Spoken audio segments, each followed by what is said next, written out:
আজকে আমাদের day ভিজিটের second day. আজকে আমরা যাবো বরিশাল সদর হসপিটালে। আজকে আপনাদের বিশেষ একটা মানুষের সাথে পরিচয় করিয়ে দিব। সে হচ্ছে আমাদের প্রান্ত। প্রান্ত, কিছু বলো দর্শকদের উদ্দেশ্যে, কিছু বলো। He is my friend. He is very good person. হ্যাঁ, আর আমি কিন্তু প্রান্তকে আমার গুরু হিসাবে মানি। ভবিষ্যতে Thank you. ও দেশের, তোমার উজ্জ্বল ভবিষ্যৎ কামনা করি। হ্যাঁ ও দেশের একটা সম্পদ। দেশে অনেক মানুষের গুরু হবে। ভাইরাল হয়ে যাও, তোমার কন্টেন্ট আমি ক্রিয়েটর চাই সারা পৃথিবীতে ছড়িয়ে পড়ুক। আমি চাই সারা বিশ্বে ওর শিষ্য থাকুক। আজকে আবহাওয়াটা বেশি ভালো না। সকালে মনে হয় বৃষ্টি হয়েছে, দেরিতে ঘুম থেকে উঠছে, এই জন্য আসলে বৃষ্টি হয়েছে কিনা শিওর জানি না, কিন্তু রাস্তাঘাট দেখে মনে হচ্ছে বৃষ্টি হয়েছিল। তোর মাইক্রোফোন কই? মাইক্রোফোন কি আমার মোবাইলে দেওয়া আছে, তাই পথে প্রান্তর বন্ধুর সাথে দেখা হয়ে গেল। এটা হচ্ছে আমার গুরু প্রান্তর বন্ধু। এইটা সরকার প্রান্ত। এই যে সে হচ্ছে একজন Russian man, his name is Vladimir Zelunov. এ কিন্তু বাংলাদেশি না, এ হচ্ছে ফরেনার। কিন্তু রাশিয়া মস্কো। ও এত সুন্দর বাংলা বলতে পারে যে কেউ বুঝতেই পারবে না যে ও ফরেনার। হচ্ছে রাশিয়ান, সবকিছু পিঙ্ক। তোদের আসতেছে পিছন তোদের। আপনাদেরকে একটা বিষয় জানাতে চাই, সেটা হচ্ছে আমার বন্ধু প্রান্ত আজকে সকালে ও আমাকে থ্রেট দিছে যে ওকে যদি আমি ব্লগে নেই এবং ওকে যদি ভালো না লাগে, হ্যান্ডসাম না লাগে, তাহলে ও আমাকে গুম করে ফেলবে। তাহলে ভবিষ্যতে যদি আমার কিছু হয় তাহলে এই মানুষও দায়ী থাকবে, আর আপনারা সবাই সাক্ষী থাকবেন এইটা।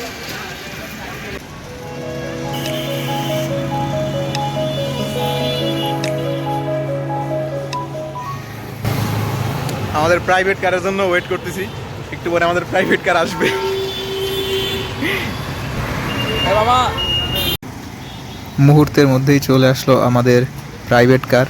এই যে দেখতে পাচ্ছেন, এটাই হচ্ছে আমাদের ভিআইপি প্রাইভেট কার, যেটাতে করে আমরা জেনারেল হসপিটাল পর্যন্ত যাব।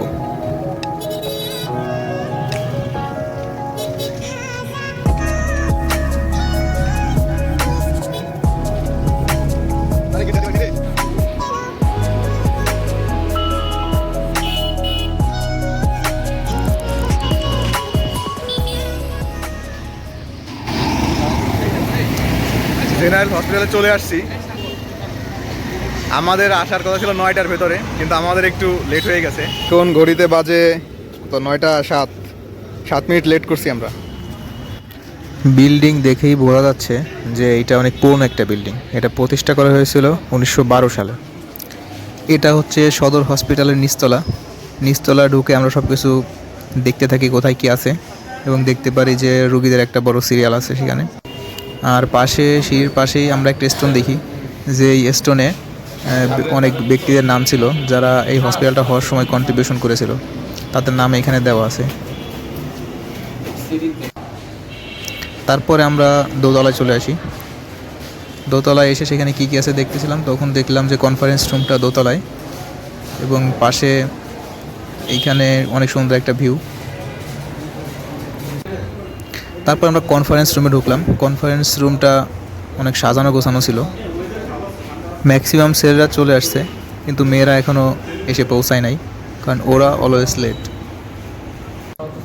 বড় বড় এই বক্স দুইটা দেখে মন চাচ্ছিল এখানে ভোজপুরি গান লাগাই দেয়। তারপর স্যাররা আসলে কনফারেন্স শুরু হয়ে যায়। সদর হসপিটালে কী কী সেবা দেওয়া হয় এবং সেইখানের অর্গানোগ্রাম সম্পর্কে স্যার আলোচনা করেন। তারপর আমরা কনফারেন্স রুম থেকে বের হয়ে একে একে সব কর্নারগুলো ঘুরে দেখি। এইটা হচ্ছে ডটস কর্নার, যেইখানে যক্ষ্মা রোগীদের ফ্রিতে চিকিৎসা দেওয়া হয়। রুমের জানালাগুলো অনেক বড় বড় ছিল। এই বিল্ডিং অনেক পুরনো, তো এই জন্য স্ট্রাকচার সবগুলোই সেই প্রাচীন আমলের। তারপর ডটস কর্নার থেকে বের হয়ে আমরা নিচতলায় চলে আসি। এখন আমাদের অন্য আরেকটা ভবনে যেতে হবে।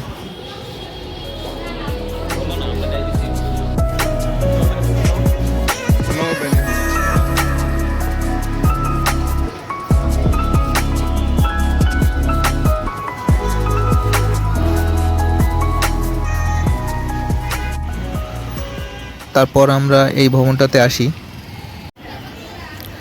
বিল্ডিংটার ভেতরে ঢুকে দেখি এখানে প্রচণ্ড ভিড়, দাঁড়ানোর জায়গা হচ্ছিল না। তাহলে এইখানে ছিল শিশুদের টিকাদান কর্মসূচি যেখানে হয় আর কি, যে ইপিআই টিকাদান কেন্দ্র বাচ্চাদের জন্য। তখন একটা সুন্দর বাচ্চাকে দেখতে পাই, তো তার ভিডিও করার জন্য ট্রাই করতেছিলাম।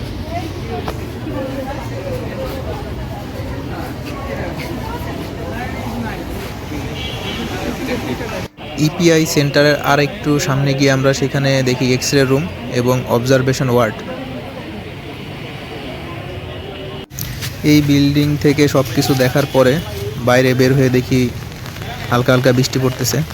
তখন আমরা যে যার ছাতা বের করে নিলাম। বের করে এই ভবনের পিছে আরেকটা ভবন ছিল, তারপর আমরা সেই ভবনটাতে যাই। এই বিল্ডিংয়ের নিচতলাতেই ছিল এএনসি এবং পিএনসি কর্নার, যেখানে গর্ভবতী মহিলাদের ডেলিভারির আগে এবং পরে বিভিন্ন ধরনের চিকিৎসা দেওয়া হয়। তারপর আমরা নিচতলা থেকে চলে যাই দোতলায়। এইটা হচ্ছে বরিশাল শহরের ভেতরে একমাত্র জলাতঙ্ক নিয়ন্ত্রণ কেন্দ্র। বরিশালের অন্য কোথাও জলাতঙ্কের টিকা দেওয়া হয় না, শুধুমাত্র এইখানেই জলাতঙ্কের টিকা দেওয়া হয়। শেরেবাংলা মেডিকেল কলেজে গেলেও সেইখানে জলাতঙ্কের টিকা দেওয়া হয় না। সেইখান থেকে শেরেবাংলা মেডিকেল থেকেও এইখানেই পাঠানো হয় জলাতঙ্কের টিকা দেওয়ার জন্য। তাই কেউ কুকুরে কামড়ালে বা যদি কেউ পোষা প্রাণী তাকে আঁচড় দেয়, তাহলে অবশ্যই এখানে এসে জলাতঙ্কের টিকা নিতে হবে। তারপর 2 তলা থেকে আমরা আবার নিচতলায় চলে আসি। সেইখানে নিচতলায় এসে দেখি এইখানেও প্রচণ্ড ভিড়। নিচতলায় এখানে ছিল শিশু বহির্বিভাগ এবং ভিআইএ কর্নার। ভিআইএ হচ্ছে সার্ভাইকাল ক্যান্সারের জন্য যে স্ক্রিনিং করা হয়, মানে জরায়ু ক্যান্সারের জন্য যে টেস্ট করা হয় সেইটা। আর পাশে ছিল হচ্ছে আইএমসিআই কর্নার, যেখানে বাচ্চাদেরকে বিভিন্ন ধরনের চিকিৎসা দেওয়া হয় বা তাদের স্বাস্থ্য সম্পর্কিত বিভিন্ন সেবা দেওয়া হয়।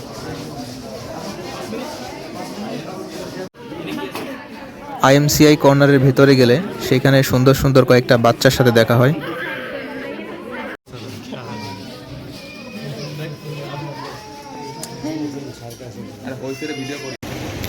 মোটামুটি আমাদের যতটুকু দেখার দরকার ছিল আমাদের সেই কর্নারগুলো দেখা শেষ। তারপরে বাইরে বের হয়ে আমরা আর কি একটু ঘোরাঘুরি করতেছিলাম। এখন আমার সাথে আছে আমার বন্ধু ফেরাজ, সবচেয়ে বড় আতেল আমাদের ভেতরে। সারাদিন শুধু পড়ালেখা করে। আমি কিছু ওয়েলকাম টু মাই ব্লগ। আমার ব্লগে এটাই ফেরাজের প্রথম ভিডিও। সামনে ওর সাথে আরও ভিডিও আসবে। তারপর স্যারকে নিয়ে আমরা একটা গ্রুপ ফটো তুলি। ছবি তোলা শেষ হলে সদর হসপিটাল থেকে বের হয়ে বাইরে ঘুরতে থাকি যে কোথায় একটা লো বাজেটের হোটেল পাওয়া যায়। সকালে নাস্তা করে নেই, একটু সামনে গিয়ে একটা ফাস্ট ফুডের দোকান দেখি, কিন্তু যেটা বাজেটের বাইরে ছিল। পরে আর একটু সামনে গিয়ে একটা লো বাজেটের হোটেল পাই, সেখানে খাওয়া। ব্লগটা কমপ্লিট করতে